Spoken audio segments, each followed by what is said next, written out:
My name's Bryan Hammatt and I'm the player assistant manager. What does that mean? It means I'm still trying to play, but I'm getting a bit old now, essentially. So because I was brought up at Enfield at the old football club and I played at the old club, I think he likes to have somebody with that kind of connection still involved. So you were a player. I was, and technically still am. And now you're more like manager coaching? Assistant manager is more, we have two coaches who do the coaching, but because I know a lot of players and I've helped bring players to the club who I know, he wanted me to get involved in that way a little bit more. So whereas you have the two coaches do the coaching on the weekends and on the evenings, essentially me and him will discuss players, potentially formations, who we're playing, transfer targets. So that must be really interesting for you to have taken on a new role within the club, or tell me what that's like. Yeah, it's interesting. I've known the manager for a long time anyway. I've known him since I was sort of 16. I've played with him, so we're good friends anyway. And it's a reason I came back to the football club, because he became manager. So yeah, it's interesting, and because I know quite a lot of people, I think he wants to, use that resource that I might know players that he doesn't. Your playing life is coming to a certain degree to a natural ending. Yes. Do you feel quite privileged to be able to stay engaged with the game? Do most people have the opportunity that you have to stay some way linked, or are you quite lucky? Yeah, I would say I would be lucky to have that at this type of football club. You do have those opportunities at a lower level or a smaller club with a smaller fan base, but I've always been from Enfield, and I wouldn't do it anywhere else. I've been asked on a few occasions at other clubs, and I didn't want to do it, and it didn't really interest me at all, really. So yeah, whilst I'm still sort of in and around, I'm happy to help out. So tell me why Enfield's important to you. What does it mean to you?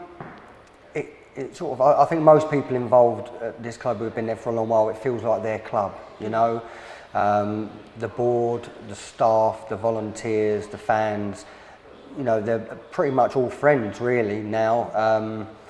I first started at the original club, I think I was about 11. So yeah, so I didn't really, it's always been there for me, it's always been something I wanted to do.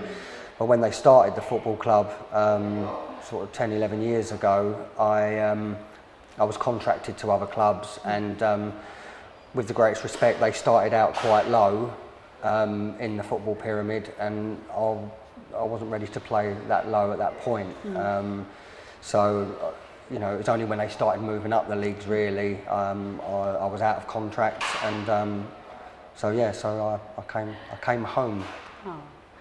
And tell me about football. Well, when I was younger, I wasn't really as into it as a lot of young kids start now. My father was in the army, so we used to box, we used to do judo and things like that. And then when we moved to Enfield when I was about 6 or 7, basically there wasn't a good judo club. That's how it came about. So, and I liked playing football. I played for the school and everything at that age. And then when we came here, you have a social element, don't you? Because things like judo and boxing and things like that, it's a singular sport. You don't have that team ethic, and you don't have the social aspect to it. So I'd always liked it, and then I thought I'd start trying to take it a little bit more seriously, really. What it means, it just means everything, really. It's one of those things that it either does mean everything or it doesn't. And I think some players play and they're not really bothered sometimes whether they win or lose, and then there's other players who want to win at all costs, and that's my category. So yeah, so that's why I got into it. If you hadn't been involved in sport or football, do you think your life would be different now? Do you think you might have been naughtier, been more led up garden paths, or tell me? Yeah, I think everyone has a small period like that in their lives, that's for sure. Yeah, I think, look, I'm 40. I run most days, and I keep myself fit, and you know, I think that will reflect later on in life. I can't not do anything with my kids. I can, you know, we go to the park every Sunday and we run around for hours, and I'm not out of breath and I'm not sort of struggling, and then I see people younger than me there who after sort of 10 minutes of being, you know, pushing someone on the swing, they want to rest, you know. So yeah, I think it's helped. You played at the old ground. Yes. What was that like? Yeah, it was a real, true, old-fashioned football ground. It was everything that an old ground used to be. It was the main. You had a main stand, and then all the change rooms were under the main stand, and it was a real, you know, it was a real old school ground. The atmosphere was always brilliant. They always used to have really good crowds. The pitch was always perfect. Bless his soul, a guy called Ronnie used to do the pitch, and it was just the best pitch around. So, you know, wherever you used to go, people they used to look forward to coming to play at Enfield. No matter what team you'd be playing, that was a fixture that they would look out for. You know, when are we playing there? And that was even when we were young in the youth team, when we used to play in the reserves, and then up to the first team. You know, you knew everyone was looking forward to playing there. So yeah, it was a really, really good ground. They had like a social element. The bar was always busy. It had a club attached to it, which was always busy with, you know, all the big names of the day used to play there. It was really sort of quite well known, and used to get some really big names playing there. So it used to help the club be a little bit more self-sufficient, you know. It used to fund the club, and so there was all benefits to it that way as well, which made the club successful because, you know, you had that resource to be able to spend on the better players, you know. But the ground was, yeah, it was a really, really good ground. Yeah, it was a shame. It was a real shame. Tell me about playing football at school. What was it like? A little bit more chase the ball, really, than it is when you get older. You know, we used to have good teams, and everyone used to play. The thing was, at school, you'd play in the break, then you'd play at lunch, then you'd play after school. And I was at Ambrose Fleming originally, which had its own pitches and goals and everything. And then I moved to Kingsmead, which also had that facility. So you used to play. Sometimes we'd get to school early and play in the morning, and then play in the break and the lunch and the third break. And then you'd also hang around in the evening. And everyone would play in the evening for a little while as well, you know. So football mad. Yeah, it was a bit. Are there pressures on the players now? Is it different? Has it changed? Are there different kind of pressures? I don't think so. I think when you're at a good club, if you like, and a reasonable sized club, I think the pressures are always there anyway. You know, you always want to win, don't you? Obviously. So. But I don't think they really get that. I think the fans are generally really good here. So obviously you get the handful that you know, like to have their moans and everything. But that will be at any ground, anywhere. But they're very supportive generally. So you kind of make your own pressures really. And as a squad, we want to win. So we put it on ourselves more than anything. What's training and diet like for players now? It depends on the individual, to be perfectly honest. We were talking about this recently, that depends how you want to play it, you know, because we're only in on a Tuesday, a Thursday and a Saturday. So some people will just train Tuesday, Thursday, Saturday. Some people may go out on a Friday. You can't police that in any way. So I think it's down to the individual. Can you tell the ones that, yeah. You can see the difference? Interesting. How was it like juggling a full-time job and football? Sort of 18 years ago, so I started my own business. So for me, it's fine.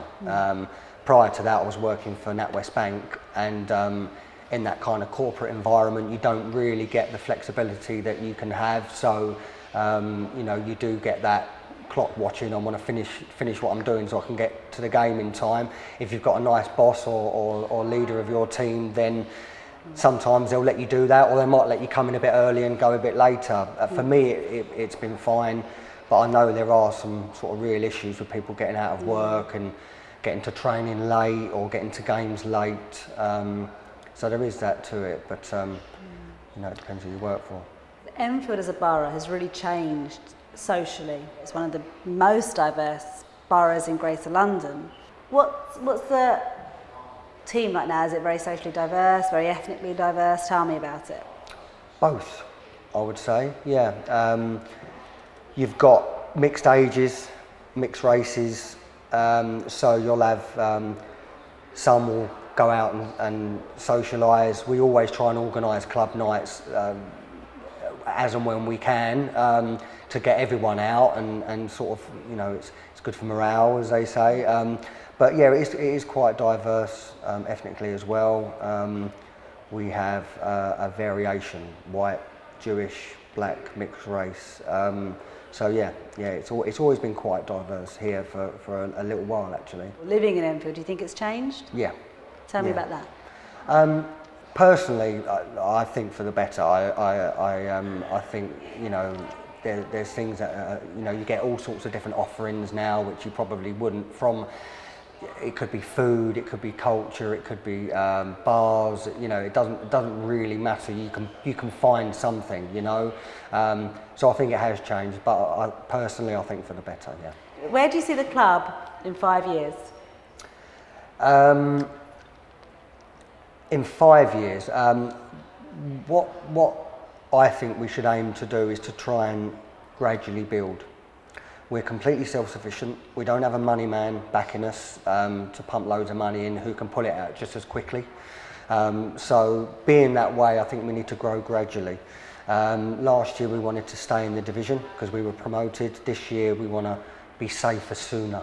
So we're not sort of looking over our shoulders right the way towards the last sort of few weeks of the season, and then gradually get better. So 5 years, potentially, maybe playoffs, maybe the league above. What advice would you give to a young person telling you they wanted to get involved in football? Come here. Yeah, genuinely. Yeah, I would. I don't think there's any better club locally. There's no better youth section, and the people around the club.